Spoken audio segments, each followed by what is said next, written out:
여러분들 예수 믿으면 멋있게 살아야 될까요? 아니면 비리비리하게 살아야 될까요? 멋있게 살아야 돼요. 예수 믿는 사람들은 세상에 나가서 정말로 강한 용사로서 살 수 있는 능력이 있어야 됩니다. 왜? 하나님이 우리에게 그렇게 약속해 주신 것이기 때문에. 영광스럽고 위대하고 열매 맺는 삶을 그리스도인들은 살도록 운명 지어져 있습니다. 여러분들이 참 그리스도인들이라면 정말 열매 맺어야 하고요. 여러분들의 삶을 통해서 영광스럽고 위대한 일들이 일어나야 돼요. 그런데 많은 경우에 그런 일들이 일어나지 않습니다. 이번 주 어떠셨나요? 나의 삶은 그리스도 안에서 참으로 영광스럽고 나의 삶은 참 열매 맺는 아주 좋은 그런 한 주간이었어. 이렇게 판단되어지나요?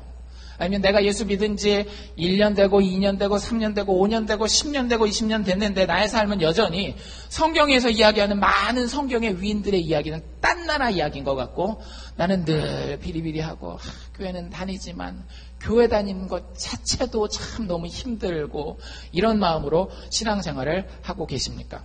만약 여러분들이 열매 맺지 않는 삶을 살고 있다면 그 이유가 어디 있는지 분명히 아셔야 합니다. 성경은 그것이 우리가 그리스도교, 기독교의 참 메시지를 깨닫지 못했기 때문이라고 이야기를 합니다. 사실 이 부분은 누구나 다 똑같습니다. 여러분들 신앙생활은 40년 넘게 하셨는지 아니면 50년을 넘게 하신 분들이 여기 계실런지 모르겠는데 아니면 이제 내가 믿음 생활을 해야 될까 말아야 될까 고민하는 분들이든지 다 이 앞에는 공평한 거예요. 심지어는 목사인 저도 이 앞에는 똑같습니다. 여러분들에게 기독교의 참 메시지가 깨달아졌다라고 한다면 여러분들은 위대한 삶을 살 수 있는 준비가 되어 있는 거예요. 하지만 교회는 나와 있지만 신앙의 연륜은 오래됐지만 내 마음 가운데에 기독교의 기본 메시지가 이해되고 있지 않다면 깨달아져 있지 않다라고 한다면 우리는 성경이 우리에게 약속해 주신 그 놀라운 위대한 영광의 삶을 살 수 없다라는 겁니다. 제 말이 아니라 성경이 우리에게 주는 말씀이에요. 성경이 골로새서 1장 6절에 이렇게 나와 있는데 한번 잘 들어보십시오. 사도 바울이 골로새 교회에다가 편지를 보내서 골로새 교인들 너희들 참 멋있다. 너희처럼 이렇게 신앙생활하면서 기독교인으로서 사는 사람들이 흔치 않은데 너희들 같은 사람을 내가 칭찬해주고 싶다 하는 본문이 1장 6절 말씀입니다. 이렇게 진행되고 있어요. 이 복음이 이미 너희에게 이름에 너희가 듣고 참으로 하나님의 은혜를 깨달은 날부터 너희 중에서와 같이 또한 온 천하에서 열매 맺어 자라는지라. 여러분들이 예수 믿고 흔히 얘기하는 멋진 삶을 사는 것이 그냥 아무 때나 되어진다라는 게 아니에요. 들으셨어요 방금? 열매 맺어 자라는도다라고 칭찬할 때 그 앞에 시점이 있습니다. 어느 시점부터라고 이야기를 하고 있어요. 어느 시점부터라고 이야기했는지 들으셨어요? 못 들으셨을까봐 제가 다시 한번 그 부분만 읽어드릴게요. 참으로 하나님의 은혜를 깨달은 날부터, 교회 나오기 시작한 날부터, 여러분들 교회 나오기 시작한 날부터 축복받고 은혜받고 영광스럽고 위대한 삶을 살 수 있을 것 같아요? 천만의 말씀이에요. 여러분들이 세례 받으셨습니까? 심지어는 세례 받은 그날이라고 사도 바울이 여기 이야기하지 않고 있어요. 여러분들 혹시 불 받으셨습니까? 불? 제가 체험이 있습니다. 사도 바울이 여기 여러분들이 은혜 맺어서 잘 자라가는데 그때가 여러분들이 불 받은 그날부터입니다 라고 이야기하고 있어요? 그렇지 않아요. 어느 날부터? 하나님의 은혜를 깨달은 날부터. 여러분들 우리가 여기 앉아서 매주 일주일에 얼마간 시간을 들여서 하나님의 말씀을 듣고 또 집에 돌아가서 성경 말씀을 읽는 이유가 있습니다. 왜냐하면 참된 그리스도인의 삶은 어디서부터 시작되는 거기 때문에 깨달음에서 시작되는 거기 때문에 콘텐츠가 없는 내용이 없는 신앙생활은 정말로 우상 숭배하는 것과 다를 바가 없어요. 이스라엘 백성들이 하나님 앞에 하나님 우리가 당신을 예배합니다 하면서 엄청 벌받았어요. 언제? 여호와 하나님이라고 뭘 만들어놨을 때에 금송아지 만들어 놓고 신앙의 내용이 없으니까 금송아지가 하나님인 줄 알고 섬기는 거예요. 그들은 하나님의 축복이 아닌 하나님의 저주 가운데 있을 수밖에 없었다라는 겁니다. 여러분들 신앙생활 몇 년 하셨느냐? 크게 자랑하지 마십시오. 그건 별로 중요하지 않아요. 정말 내 안에 내가 목사 아니라 목사 할아버지를 할지라도 참 복음의 메시지가, 기독교의 참 메시지가 있는지 아닌지. 그런데 참 놀라운 것은요, 여러분들이 교회 다닌다면 교회 메시지가 세상의 메시지와 완벽하게 다르다는 것을 알아야 돼요. 이게 깨달아질 때 여러분들 진짜 기독교의 메시지를 알고 있는 거예요. 내가 절에도 다녀봤고 개똥 철학도 해보고 친구들한테 이런저런 경험도 다 들어봐서 인생이 어떤 건지 다 생각해 봤더니 교회 다니는 게 조금 더 나을 수는 있지만 비슷비슷하더라. 그럼 여러분들 기독교의 메시지를, 성경의 메시지를 들은 걸까요? 안 들은 걸까요? 절대 들은 게 아니에요. 성경의 메시지는 다른 어떤 종교와 철학의 메시지와 완벽하게 다릅니다. 가장 기본적으로 기독교도 다른 종교나 마찬가지다, 다른 도덕률이나 착하게 사는 거랑 비슷한 거다라고 생각하신다면 여러분들 착각하고 여기 앉아 있는 거예요. 예수 믿으니까 술, 담배 좀 끊으면 되고, 예수 믿으니까 일주일에 한 번씩 예배당에 나와서 예배 드리는 척 하면 되고, 예수 믿으니까 뭐 아이들 좀 이렇게 잘 키우면 되고, 이렇게 생각하신다면 여러분들은 기독교의 메시지와 전혀 상관없는 곳에 있는 거예요. 다른 종교와 기독교의 가장 큰 차이는 이겁니다. 다른 모든 종교는 우리가 신을 찾아가는 거예요. 우리가 축복을 향해서 나아갑니다. 근데 기독교의 메시지는 아주 단순하고 완전히 그 반대예요. 우리는 절대 신을 찾아갈 수가 없어요. 우리는 저주의 대상입니다. 우리의 인생이 그것을 증명하고 있어요. 여러분들 하루 더 산다라는 건 어떤 의미를 가지고 있죠? 하루 더 여러분들의 죽음에 가까웠다라는 의미를 가지고 있어요. 여러분들 그게 인생의 진짜 의미입니다. 우리 그냥 자주 섞인 석기로 농담 섞인 소리로 우리가 뭐 먹기 위해서 살죠 이러면서 가끔씩 이런 얘기들 하시잖아요. 뭐 죽기 위해서 사는 거죠. 뭐 죽지 못해서 사는 거죠. 근데 여러분들 그 말만큼 인생을 아주 잘 묘사한 말이 많지 않아요. 우리의 인생은 하나님 앞에서 축복받을 수 없는 존재예요. 그런데 기독교의 메시지는 뭐라고요? 축복받을 수 없는 존재에게 하늘에 계신 하나님이 이 땅에 내려오셔서 우리를 찾으셨다라는 겁니다. 그분이 우리를 부르셨다라는 것을 깨닫지 않으면 여러분들은 여기 앉아 있어도 내가 내 의지로 여기 와서 내가 내 힘으로 신앙생활하고 내가 열심을 내서 봉사하고 내가 이렇게 헌신해서 헌금 낸다라고 생각한다라면 천만의 말씀이라는 거예요. 하나님께서는 여러분들을 부르십니다. 우리가 하나님 앞에 나아갈 수 없어요. 하나님이 우리에게 내려오시고 내려오시는 것만으로도 부족해서 그 몸을 찢고 십자가 위에서 죽으셔야 할 만큼 우리에게 헌신하시고 우리에게 사랑하셨다라는 메시지. 그것이 바로 기독교의 핵심 메시지입니다. 오늘 우리가 읽은 이 마태의 부르심의 이야기에서 이 사실이 너무나 분명하게 드러납니다. 마태를 부르신 이 부르심은요, 사실 우리 모두를 부르는 부르심이에요. 만약 여러분들에게 이 마태의 부르심이 체험되지 않았다면 죄송합니다만 무슨 직분을 받았건 교회를 몇 년 다녔건 여러분들은 진정한 의미에서 기독교인이 아니에요. 여러분들, 제가 여러분들을 천국 간다 지옥 간다 판단할 수 없습니다. 왜? 저도 사람이기 때문에. 여러분들이 천국 가고 지옥 가는 거는 누구에게만 달려있어요? 오직 하나님에게만 달려있어요. 여러분들이 하늘의 축복을 받을 것인지 하늘의 저주를 받을 것인지는 오직 하나님에게만 달려있습니다. 제가 여러분들을 천국으로 데려갈 수 없고 제가 여러분들을 저주해서 지옥으로 내려보낼 수 없어요. 오직 하나님의 말씀에 선포된 예수 그리스도의 복음의 소식만이 여러분들을 죄 가운데서 살리시고 여러분들의 삶 가운데 가장 놀라운 축복과 은혜로 여러분들의 삶을 도우실 거예요. 그러면 이 이야기는 그냥 나와 있는 성경의 단편적인 하나의 이야기가 아니라 나의 기독교인으로서의 정체성을 결정하는 너무나 중요한 이야기라는 사실을 아셔야 됩니다. 과연 예수님이 마태를 어떻게 부르셨는지 한번 살펴보겠습니다. 9절 말씀인데요. 제가 한번 읽을 테니까 눈으로 따라오십시오. 예수께서 거기서 떠나 지나가시다가 마태라는 사람이 세건에 앉으신 것을 보시고 이르시되 나를 쫓으라 하시니 일어나 쫓으니라. 우리가 여기서 세 가지 하나님의 부르심의 특징에 대해서 살펴볼 텐데요. 첫 번째는 예수께서 이르시되. 예수께서 이르시되. Jesus told him. 여러분들, 부르심이라고 하는 것은요, 반드시 주도권이 예수 그리스도에게 있어야 그게 진짜 부르심입니다.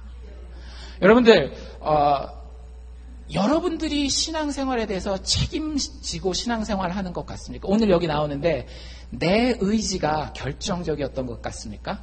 아니면 내가 교회 다니는데 내 아내의 권유가 결정적이었던 것 같습니까? 만약 그렇다면 여러분들은 어쩌면 정말로 하나님의 부르심을 받은 게 아닐지도 몰라요. 여기 앉아있지만 우리는 여전히 종교인이지 기독교인은 아닐 수도 있습니다. 참 그리스도인의 특징 중에 하나는요, 신앙생활을 오래 했느냐가 아니에요. 직분을 받았느냐 아니냐가 아니에요. 참 그리스도인의 첫 번째 특징은 뭐냐 하면, 뭔가를 느끼는데 뭘 느끼느냐 하면, 내가 아닌 다른 누군가가 나의 신앙생활을 이끌고 가고 있다는 느낌을 받아야 그 사람이 진짜 기독교인입니다. 꼭 기억하십시오.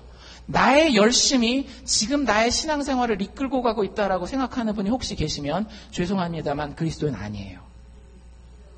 내 가족이 나를 여기다 붙들어 놓고 있다라고 생각하신다면 물론 하나님을 향해서 가는 과정일 수는 있지만 아직은 진짜 그리스도인이 아닙니다. 꼭 기억하십시오. 반드시 참 그리스도인은 하나님의 부르심을 영혼으로 느끼게 돼 있어요. 그걸 말로 설명은 못할 수 있습니다. 지금 상황에서는 내가 아직 신앙의 연륜이 없기 때문에 아직은 뭔가 설명할 수 있는 말이 좀 부족하기 때문에 그걸 말로 설명할 수는 없어요. 근데 마음으로 영혼으로 느낍니다. 제가 아는 경우 이런 경우 있었어요. 한국에 1998년도에 뭐가 있었죠?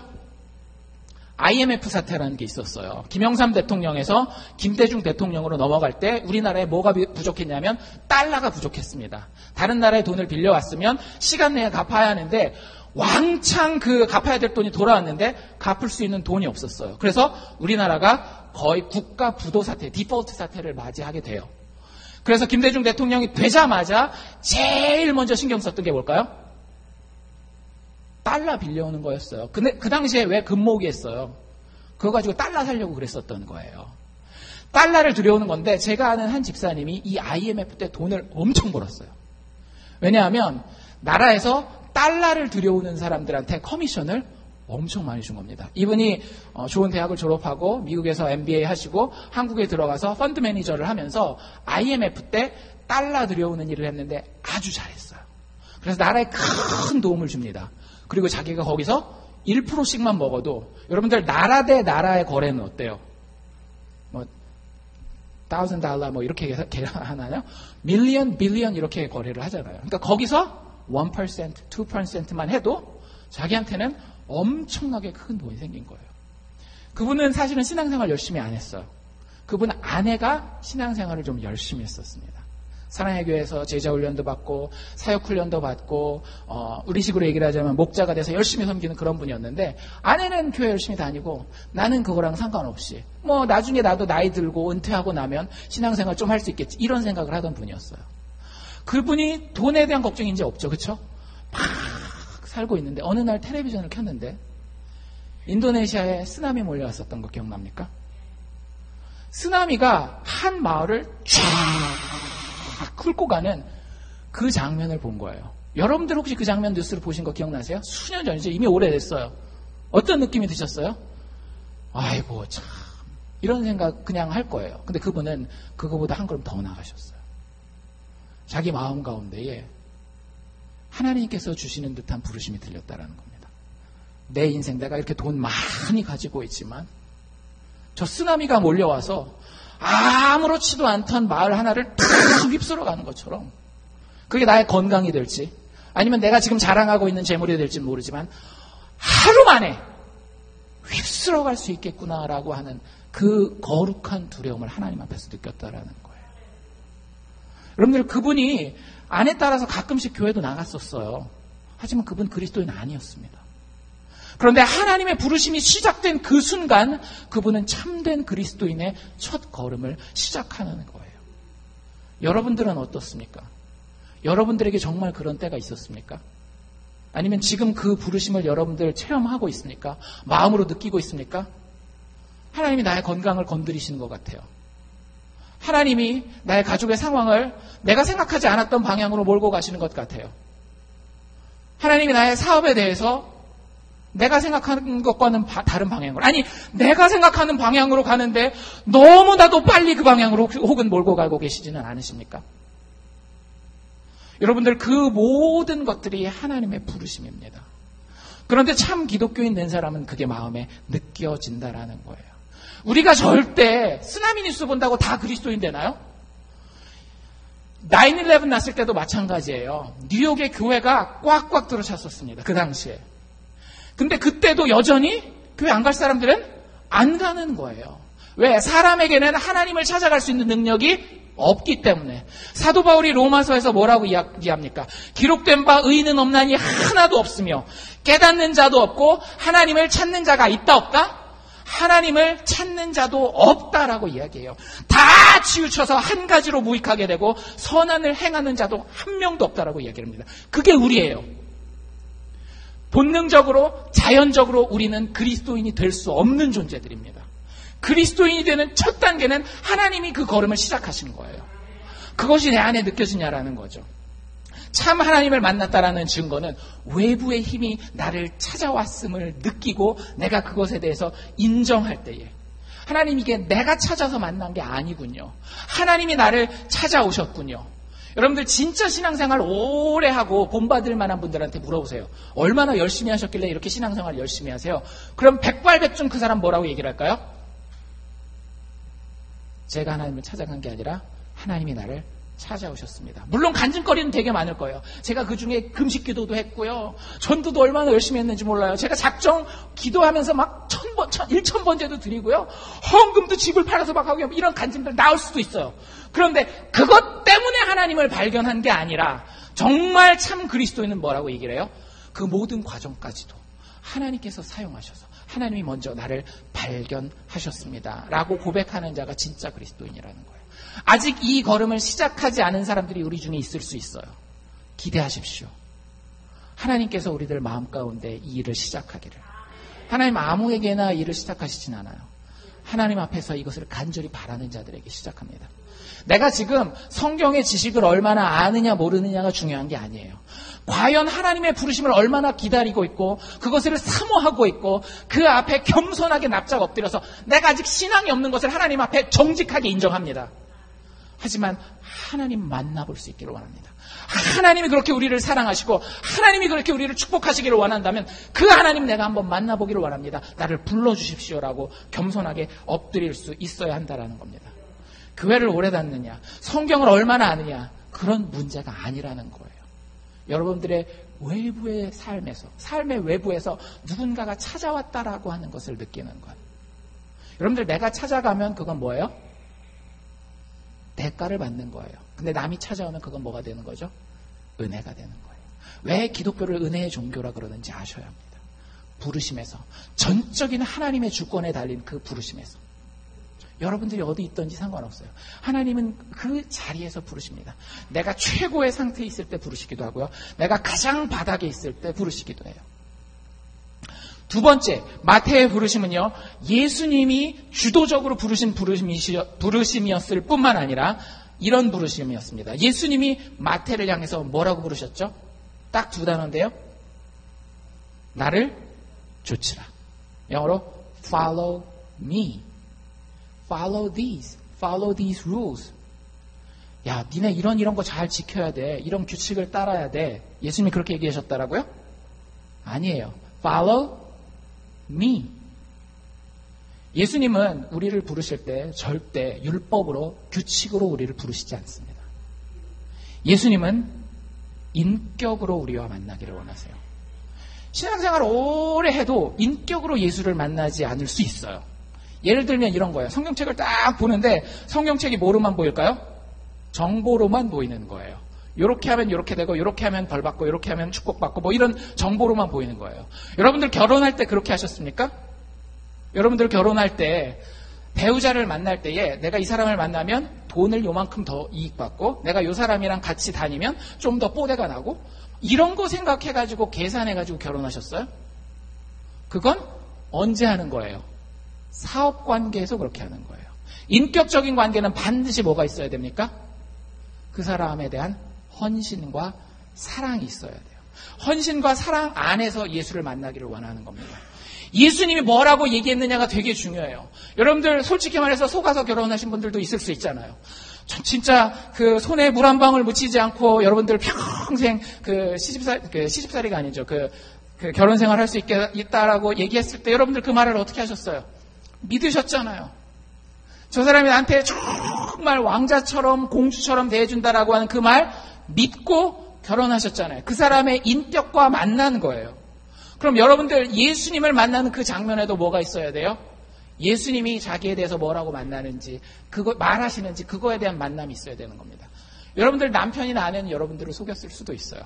아니 진짜 참말이었지만 능력이 안 돼서 여러분들에게 약속한 대로 못 해줄 수도 있어요. 하지만 예수님은 다릅니다. 예수님은 약속하면 약속한 그대로 우리에게 해주시는 분이에요. 내가 누구라고 예수님이 얘기한 것은 성경에서 너무나 중요합니다. 예수님이 자신에 대해서 뭐라고 얘기를 하죠? 예수님은 자기 자신을 하나님이라고 얘기를 합니다. 여러분들 꼭 기억하십시오. 여러분들 앞에 지금 누가 있습니까? 예수가 지금 여기 있어요. 그런데 그 예수가 여러분들에게 누구냐라는 거예요. 예수가 정말 하나님입니까? 여러분들이 가장 두려워하는 사람 한 명만 꼽아보십시오. 뭐 나이 먹었으니까 아버지 어머니는 아닐 수도 있고요. 혹시 IRS 직원이 여러분들에게 가장 무서운 존재입니까? 아니면 고속도로 내가 한 80 달리고 있는데 뒤에 쫓아오는 경찰이 가장 무서운 존재입니까? 아니면 내가 누군가에게 빚졌는데 빚 받으러 오는 그 사람이 가장 무서운 사람입니까? 여러분들 그 사람보다도 훨씬 더 힘있고 능력있고 모든 우주의 일들을 주관하는 분이 예수 그리스도라는 거예요. 자기가 하나님이라고 얘기를 해요. 그러면서 특별히 우리에게 다가올 때는 이렇게 이야기하고 계십니다. 내가 네 삶의 최고의 권위이다. 그리고 내가 네 삶의 최고의 축복이다라고 이야기를 하고 있어요. 여러분들에게 정말로 그것에 관한 신뢰가 있냐라는 거예요. 그냥 종교생활이 아니라 예수가 정말 내 삶의 가장 큰 권위로서 내가 무언가를 결정할 때에 내 인간적인 판단이 아니라 예수 그리스도께서 말씀 가운데 뭐라고 이야기하시는지를 가지고 판단하고, 예수 그리스도가 나에게 어떤 축복 주시기로 약속하셨으면 나의 상황을 바라보지 아니하고 예수 그리스도의 약속을 바라보고 그 안에서 마음의 평안을 누릴 수 있느냐라는 거예요. 과연 그 부르심을 받았느냐라는 거죠. 예수님은 늘 이 싸움을 여러분들에게 거십니다. 어쩌면 저를 통해서 여러분들에게 그 싸움을 지금 걸고 계신지도 몰라요. 내가 너에게 누구니? 제 얘기가 아니라 성경에 예수님 만난 모든 사람에게 마찬가지예요. 마태에게도 뭐라고 얘기를 했다고요? 누구를 따르라? 나를 따르라. 딴 거 다 볼 필요 없어. 다 볼 필요 없어. 내 옆에 제자들 볼 필요 없어. 나한테 혹시 헌금 들어오는 거 있는데 이 헌금 볼 필요 없어. 누구만 보라는 거예요. 나를 보고 내가 누군지 네가 결정하라는 거예요. 시원치 않으면 따라오지 마. 내가 정말 내가 말하는 그라면 너의 인생을 책임질 수 있는 권위고 너의 인생을 책임질 수 있는 축복이라면 완벽하게 나를 따르라는 거예요. 누구에게도 이렇게 얘기하시죠? 베드로에게도 이렇게 얘기하시죠. 12제자들이 마지막으로 예루살렘에 올라갈 때 예수님이 이렇게 얘기를 하게요. 다른 사람들이 예수에 대해서 뭐라고 얘기하는지 물어보고 마지막에 뭐라고 물어봅니까? 그런데 너는 나를 누구라 하느냐? 그때 베드로는 뭐라고 얘기해요? 주는 그리스도시요 살아계신 하나님의 아들이니이다. 내가 다 버려도 주님께서 날 책임질 수 있음을 믿습니다. 신뢰하고 기도하며 쫓아가겠습니다. 베드로만 그렇게 만났나요? 아니에요. 사도 바울도 그렇게 만났어요. 사도 바울이 하나님 믿는 사람들을 픽박하면서 그렇게 교회를 미워했어요. 근데 다메섹이라고 하는 도시로 쭉 올라갈 때 하나님께서 나타나십니다. 예수님께서 밝은 빛으로 그에게 확 비추시면서 하시는 말씀이 뭐였어요? 네가 왜 교회를 핍박하느냐? 이렇게 말씀하셨어요? 네가 왜 나를 핍박하느냐고 물어보시는 거예요. 여러분들, 신앙생활한다라는 것은요, 우리의 감정의 문제는 2차적인 문제입니다. 우리의 이익의 문제는 2차적인 문제예요. 1차적인 문제는 뭐냐면 나에게 예수가 누군지 빨리 결정하는 겁니다. 여러분들 그게 감격적이지 않을 수도 있어요. 사람의 성격 따라서 어떤 사람은 예수가 나를 구원해 주셨다 했을 때 막 방방방방 뛸 수도 있고요. 어떤 사람은 그래? 그런가 보지? 그게 믿어지네? 이렇게 차분한 사람도 있어요. 근데 그게 중요한 게 아니에요. 감정적인 반응을 가지고 한국 기독교인들은 너무나 많이 이리저리 휘둘립니다. 근데 많은 감정적인 기독교인들 중에 예수가 누군지가 결정이 안 된 사람들이 너무 많아요. 여러분들 정말로 예수가 누군지 마음에 결정하셨습니까? 예수가 정말 본인이 얘기하는 그분이라고 여러분들 만나셨다라면 여러분들 예수를 만난 거예요. 예수의 부르심을 받은 거예요. 하지만 그게 아니라 감정 때문에 방방방방 뛰고 있다면 여러분들은 하나님을 만난 게 아니라 내가 만들어낸 우상신을 믿는 겁니다. 여러분들 그분을 만났을 때 그분을 만나기 위해서 혹시 만나지 않은 분이 있다면 세례 요한이 했던 이 말을 부끄러워하지 말고 하나님 앞에 기도로 고백하시기를 바랍니다. 내가 그래도 교회 몇 년 다녔는데 내가 어떻게 이렇게 하나님한테 물어볼 수 있어? 그러실 필요 없어요. 세례 요한이 어떤 사람이었어요? 선지자 중에 가장 큰 자라고 예수님이 평가하셨던 자예요. 정말 위대한 신앙인이었습니다. 근데 그 세례 요한 자체도 이 문제가 얼마나 중요했는가 하면 예수님을 눈으로 봤어요. 예수님을 눈으로 보고 자기가 어떻게 했어요? 직접 세례까지 줬는데 그 예수님에 대해서 이렇게 질문합니다. 마태복음 11장 3절인데요. 예수께 여짜오되, 세례 요한이 감옥에 갇혔을 때 사람을 보내서 예수님에 대해서 이렇게 물어보는 거예요. 오실 그이가 정말로 내 인생을 책임질 수 있는 권위와 내 인생을 책임질 수 있는 축복이 당신 맞습니까? 오실 그이가 당신이 오니까? 아니면 우리가 다른 일을 기다려야 합니까? 여러분, 이 질문 하십시오. 교회 몇 년 지났느냐, 혹은 여기서 얼마나 많이 봉사하느냐 중요하지 않아요. 그 예수가 누구인지 예수님한테 물어보십시오. 예수님, 정말 당신이 그분 맞습니까? 내가 결혼하면서 결혼만 하면 내 인생이 다 축복받고 내 인생의 모든 문제가 해결될 줄 알았는데 몇 년 살아보니까 결혼이 그가 아니었어요. 내가 사업만 잘 되고 사업에서 돈만 확 굴고 모으고 여러 군데다 내 사업터를 내면 내 인생이 온전할 줄 알았는데 사업이 그가 아니었어요. 그럼 이제 누구에게 물어볼 때예요? 예수님에게 물어볼 때예요. 예수님, 당신이 그입니까? 여러분들, 우리 마음 가운데는 어떤 그 갈망이 있어요. 행복을 향한 갈망이 있지 않나요? 한번 잘 살아보고 싶고 늘 웃고 싶고 행복하고 싶은 마음이 있어요. 그 마음이 왜 있을까요? 하나님께서 우리에게 모험을 시작하라고 주신 영적인 씨앗입니다. 근데 우리는 찾아가는 거예요. 돈을 향해 찾아가서 돈에게 당신이 그입니까? 아무 대답도 안 해요. 가족을 향해 찾아가서 당신이 그입니까? 물어보는 거예요. 누구한테만 잘 안 물어봐요? 예수님한테만 잘 안 물어보는 거예요. 예수님, 당신이 진짜 그분입니까? 내 인생의 모든 것을 결정할 때 당신을 기준으로 결정하면 되겠습니까? 내 인생의 모든 축복에 대해서 당신의 약속만 신뢰할 수 있겠습니까? 당신이 그분입니까? 여러분들, 이렇게 질문하십시오. 뭘 기도하십니까? 사업 잘 되게 해주십시오. 좀 신앙생활 좀 열심히 하게 해주십시오. 아니에요. 다 내려놓으십시오. 만약에 이게 없다면 다 내려놓고 세례 요한처럼 이렇게 기도하는 거예요. 당신이 정말 오실 그이입니까? 예수님이 이렇게 대답해 주세요. 11장 5절에 마태복음 11장 5절인데요. 소경이 보며 안진뱅이가 걸으며 문둥이가 깨끗함을 받으며 귀머거리가 들으며 죽은 자가 살아나며 가난한 자에게 복음이 전파되고 있느니라. 그 모든 일을 하는 것이 나이니라. 예수님은 본인에 대해서 한 번도 숨기신 적이 없어요. I am he.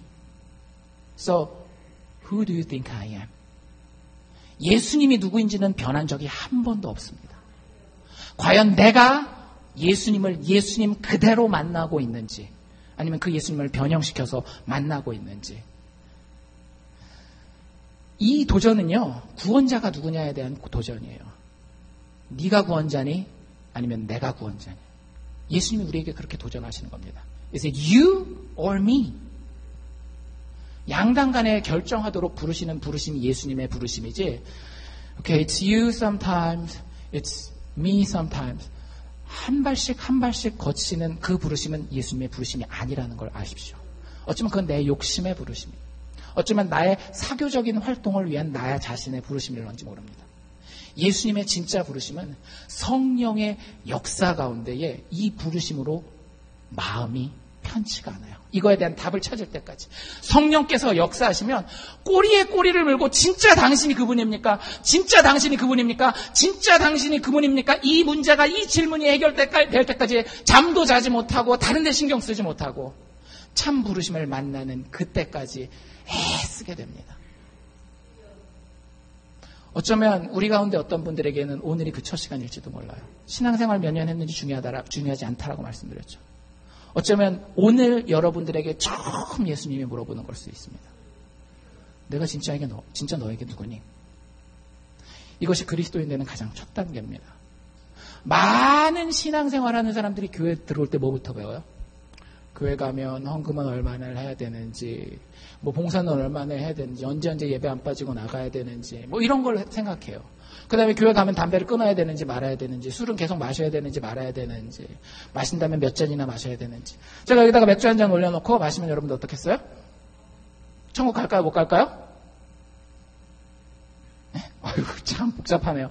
천국은 가겠죠. 근데 덕이 돼야 안 돼요? 덕이 절대 안 돼요.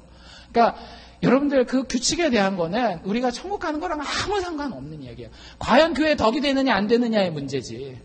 그거는 심지어는 그런 사람이 있다 할지라도 손가락질하고 그럴 수 있지만 내가 하나님 앞에 구원받느냐 못 받느냐에 대해서는 아무 지장이 없는 문제입니다. 진짜 지장이 있는 문제는 뭐예요? 예수가 누구냐라고 하는 그 문제는 우리에게 진짜 지장이 되는 문제입니다. 여러분들이 여기 와서 뭐 건물 뒤에 가서 담배를 피건 뭐 남자들끼리 모였다가 맥주를 마시건 그거는 뭐 상관하지 않아요. 그런데 제가 남자가 됐건 여자가 됐건 어른이 됐건 아이가 됐건 꼭 하나 이 사랑의 교회에 왔다라면 경험하기 원하는 게 있어요. 예수가 누군지 한번 고민하고 마음 아파해 보십시오. 제 장담합니다. 여러분들 예수가 그가 말하는 그분이 아니라면 여러분들 모든 종교적인 그런 거추장스러운 것들은 다 떨쳐버리십시오. 안 해도 돼요. 예수가 그가 말하는 그가 아니라면. 그런데 예수가 그가 말하는 그라면 그때는 완전히 게임이 달라집니다. This is a game changer. 예수가 if he is who he said he is. 만약 예수가 그가 말하는 만약 그라면은요. 여러분들의 인생은 지금과 절대 같을 수가 없어요. 이건 감정의 문제가 아니라 논리의 문제예요. 마지막 세 번째가 바로 그 이야기를 하고 있습니다. 예수님께서 이르셨죠. 그렇죠? 예수님에게 부르심의 주도권이 있습니다. 그리고 예수님이 누구를 따르라 그랬어요? 나를 따르라 그랬어요. 예수님이 누구인지에 대해서 깨닫지 못하는 부르심은 그건 진짜 부르심이 아니라 그랬어요. 마지막 세 번째는 마태의 반응이에요. 마태의 반응이 어떻게 나와 있어요? 9절 마지막에 일어나 쫓으니라. 여러분들 그 성경책을 자세히 보면 사실 우리가 알지 못하는 디테일들이 들어있습니다. 우리가 수요일날 지지난주에 뭐에 대해서 배웠는가 하면 예수님의 12제자 중에 처음 부르심을 받은 4명의 제자가 있어요. 혹시 누군지 아십니까? 베드로와 안드레, 야고보와 요한이에요. 물고기 잡고 있는데 예수님이 나를 따르라. 내가 너로 사람 낚는 어부가 되게 하리라. 이렇게 얘기를 해요. 그때 이 사람들이 예수님을 따라갑니다. 그런데 그때 많은 사람들은 제자들이 예수님을 처음 만났다라고 생각해요. 근데 그렇지 않아요. 성경을 잘 보면 예수님을 따라 나서는 사람들이 그때 예수님을 처음 만나는 경우도 있지만 예수님을 그 전에 알고 있었던 사람들이 상당히 많습니다.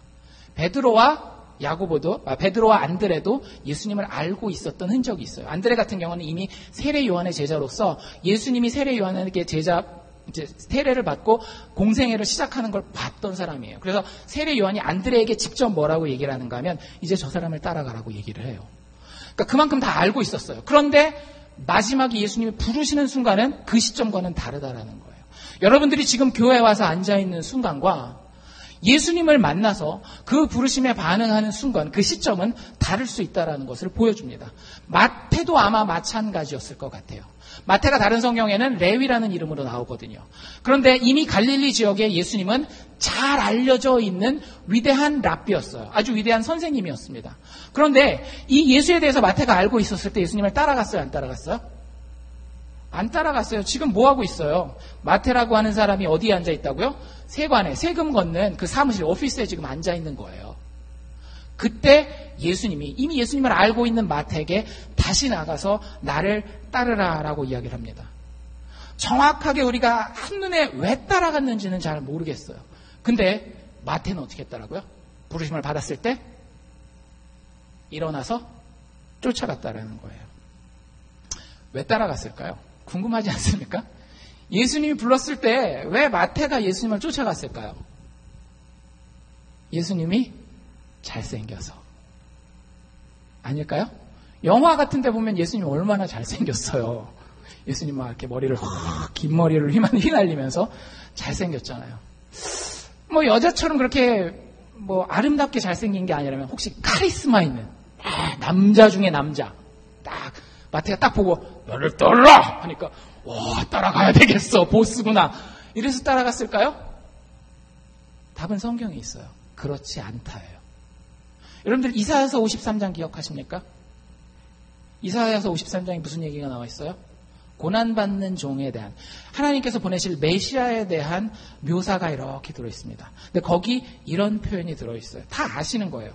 그는 주 앞에서 자라나기를 연한 순 같고 마른 땅에서 나온 줄기 같아서. 여러분들, 줄기가 마른 땅에서 나온다라고 생각해 보세요.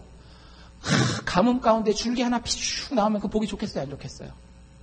비기 싫다라는 거예요. 그게 누구라고요? 예수님이라고요. 실제 여기 이렇게 얘기를 하고 있어요.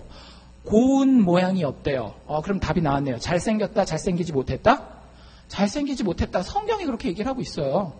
그 다음에 풍채도 없은즉 카리스마도 있다 없다? 없다라는 거예요. 여러분들 예수님 여러분 마음대로 상상해가지고 막 잘생기고 등치도 나고 식스팩에 막 이러려고 생각하면 착각이에요. 물론 예수님 노동자였어요.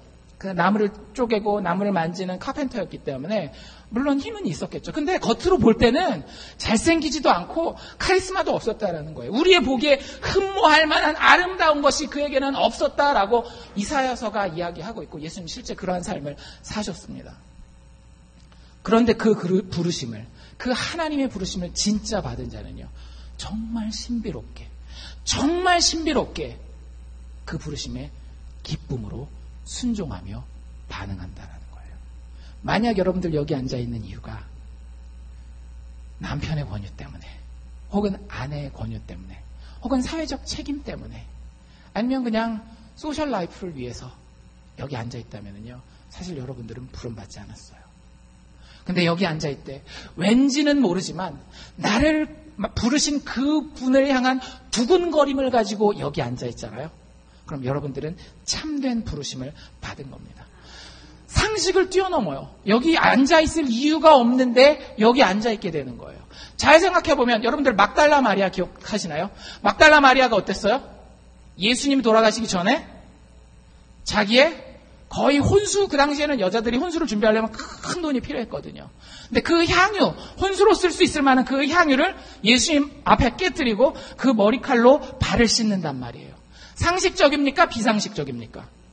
비상식적이에요. 아무리 생각해봐도 그건 교회를 위해서 더 좋은 데 쓸 수 있는 겁니다. 그런데 예수님의 부르심 가운데에 막달라 마리아는 상식을 뛰어넘는 행동을 할 수 있어요. 왜? 가슴이 뛰었기 때문에. 정확하게는 아니지만 예수님이 그 막달라 마리아에 대해서 뭐라고 얘기를 했을까요? 잘했다, 못했다? 잘했다라고 이야기를 해요. 근데 그 이유가 더 중요합니다. 왜 마리아를 괴롭히지 말고 그 여자가 잘했다라고 얘기를 하는가 하면 그 여자가 무엇을 준비했다라고요? 나의 장사 지낼 것을, 나의 장례식을 준비했다라는 거예요. 마리아가 그걸 정확하게는 몰랐을 거예요. 그런데 마리아 마음속에 예수님을 따라다니면서 예수가 누군지 알았어요. 예수는 어떤 존재? 나를 위해서 죽어주실 분이라는 것을 어렴풋하게 알았던 겁니다. 내가 이성으로 성경을 공부해가지고 메시아는 죄인을 위해서 죽어주실 분, 이 결론이 안 나왔음에도 불구하고 예수께서 나를 위해서 희생할 것이고 그분을 쫓아가면 나에게 영원히 망하지 않는 축복이 있다라는 것을 어렴풋하게 마음 가운데 깨달은 거예요. 그래서 그분을 위해서 내가 손해보는 것처럼 보이는 모든 것을 다 들여서 헌신하는 반응을 할 수 있었던 겁니다. 마태도 마찬가지죠. 지금 당장 그 다음 좌를 알아봤어요? 안 알아봤어요? 안 알아봤어요. 좌를 알아볼 시간이 어디 있어요? 예수님이 나를 따르라 하니까 그 자리에서 벌떡 일어났는데 이력서 써서 어디다 집어넣을 시간이 없단 말이에요. 예수님이 부르실 때에 그분이 나에 대해서 책임질 그분이라는 것이 마음 가운데에 합리적이고 이성적인 판단을 하기도 이미 이전에 성령의 감동을 통해서 믿음으로 알게 되는 겁니다. 그게 하나님의 은혜를 깨달았다라는 거예요. 그게 사도 바울이 골로새 교인들을 향해서 하나님의 은혜를 깨달은 이후로 너희들 삶 가운데에 복음의 열매가 맺혀졌다라고 이야기하는 그것을 이야기를 하는 겁니다. 하나님 아버지가 예수 그리스도를 위한 희생으로 예수님을 부르셨을 때에도 예수님은 똑같이 반응하셨잖아요. 그분이 우리를 위해서 기쁨으로 순종하시고 십자가의 죽음으로 반응하셨습니다. 우리가 만약에 그분을 나의 구주로 모시고 그분을 나의 평생의 주권자로 모신다면 여러분들 그분을 닮아갈 수밖에 없는 거예요. 그 첫걸음 자체가 어쩔 수밖에 없는 거예요. 주님 부르시면 나는 순종하고 기쁜 마음으로 바로 반응하겠습니다. 이게 예수 믿는 겁니다. 누가 부르셨다라고요? 하나님이 부르셨다라고요. 내가 쫓아간 게 아니라 하나님이 나를 부르셨어요. 그리고 그가 누구인지 만나줬다면 나는 정말 예수를 아는 자입니다. 제가 솔직히 말해서요. 개인적으로 다 불러가지고 한 명씩 다 물어보고 싶은 게 있어요. 집사님, 권사님, 집사님에게, 권사님에게 예수는 어떤 분입니까? 물론 얘기할 수 있죠. 제가 여기 물어보면 다 대답은 조금씩 할 거예요. 근데 저는 그 사람의 마음을 볼 겁니다. 정말로 예수가 예수인지 그 사람 마음 가운데에. 아니면 누가 뭐라 카더라. 다른 사람이 그렇게 하더라. 그게 그 사람이 알고 있는 예수인지. 만약에 여러분들이 예수가 자기가 누구라고 하는 그 예수를 진짜 만났다면 여러분들 반응 자체가 다를 거예요. 얼굴 자체가 달라요. 진짜로. 하나님 만난 사람들은 그 얼굴 자체가 다릅니다. 여러분들 그 부르심에 응답할 수 있기를 원합니다. 제 인생이 참 복받은 건 뭐냐면요. 이 부르심에 진짜 응답한 사람들을 봤다라는 거예요. 제가 아는 그 사모님이 한 분 계세요. 원래는 사모가 될 가능성이 전혀 없었던 분이에요. 집안도 아무도 예수 믿는 사람이 없고, 자기도 교회 다니는 사람들에 대해서 별로 아무렇지도 않게 생각했던 사람입니다. 근데, 제가 전에 말씀드렸던 그 김갑수 목사님이라는 그 목사님을 만났는데, 사람이 180도 바뀌었어요. 그 전까지는 원래 성격 자체가 카랑카랑하거든요. 경상도 여자분이십니다. 막 카랑카랑하게 막 자기 얘기 막 하고 이런 분인데 예수를 만났는데요. 그 다음부터 사람을 대하는 것이 너무 다르는 거예요. 여전히 활발하고 에너지가 넘쳐요. 그런데 자기 것을 생각하지 않아요. 정말 제가 그분 만날 때마다 이렇게 얘기합니다. 그 교회는 아직도 재정적으로 독립하지 못했어요. 목사님이 말씀드린 것처럼 오른쪽 손이 없는 분이기 때문에 좌합을 가질 수 없습니다. 가질 수 있겠지만 가지지 않아요. 차라리 목회만 하는 게 낫기 때문에. 사모님은 공립 유치원 선생님이에요. 그럼 그 받은 돈이 다 뭘까요? 생활비는 무슨? 교회 재정이에요. 다 교회 재정이에요. 그러면 여러분들 같으면 어떻겠어요? 좀 짜증이 날 수도 있죠. 남편 보고 돈 나가서 좀 벌어오라고, 나가서 돈 좀 벌어오라고 얘기도 할 수 있어요. 그 사모님 한 번이라도 그럴까요? 안 그럴까요? 안 그래요. 오히려 목사님이 말씀 더 전할 수 있도록, 목회에 전념할 수 있도록 헌신하고요. 진짜 제가 거기 가도 미안할 정도로 여름에 휴가 가면 새벽 기도 제가 안 할 때도 있거든요. 근데 꼭 나가세요. 제가 미안할 정도로. 근데 그분은 그거 하고 출근해요. 방학 때도. 공립이니까 거의 며칠 안 쉬거든요. 그런데도 하나님 앞에 그렇게 헌신하는 거예요. 합리적으로 여러분들이 이해가 됩니까? 안 됩니까? 이해가 되지 않아요. 그게 이해가 되는 것은 예수 그리스도가 누군지 진짜 이해한 거예요. 다른 사람의 눈으로 봤을 때 그 사람은 어떤 사람? 미친 사람. 하지만 하늘의 눈으로 봤을 때는 가장 합리적인 사람입니다. 왜? 여러분들이 생각해 보세요. 여러분들이 비즈니스 하는 사람이라고 생각해 봅시다. 여러분들이 지금 요 앞에 있는 이 사람이 여러분들의 모든 자본을 대줄 수 있는 사람이라고 생각해요. 내가 지금 아이디어는 이게 분명히 터지는 아이디어가 있어요. 100만 불만 있으면 매년 100만 불씩 더 벌 수 있는 아이템이 있다라고 해봅시다. 그 사람이 나를 보고 내가 진짜 사업할 수 있는 사람인지 알아보기를 원해요. 그 사람이 와서 하루는 오늘은 여기 우리 가게에서 커피 접대를 한번 해보지. 그럼 여러분들 어떻게 하시겠어요?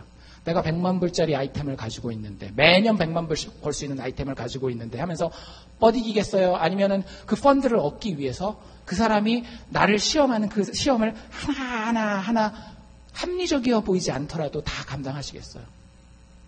당연히 다 감당하겠죠. 왜? 뒤에 뭐가 있는 걸 아니까. 더 큰 것이 있는 걸 아니까. 여러분들 예수 믿는 게 이런 겁니다. 여러분들 정말로 하나님의 부르심 가운데 응답하실 수 있는 사람이 되길 바라요. 응답하는 척하는 사람 되지 마십시오. 저는 여러분들을 진짜 솔직하기를 원해요. 오래 교회 다녔으니까 그래도 내 체면에 예수 안 믿는다라고 얘기를 할 수는 없지. 그러진 마세요. 말로는 심지어는 내가 창피해서 그렇게 얘기하지 못한다 할지라도 내 마음속으로는 하나님 앞에 진짜 솔직하십시오. 하나님 진짜 당신이 그 무엇입니까? 그 질문 가운데에 하나님께서 여러분들의 인생을 만지시고 구원할 자를 구원하시고 축복할 자를 축복하실 줄로 믿습니다.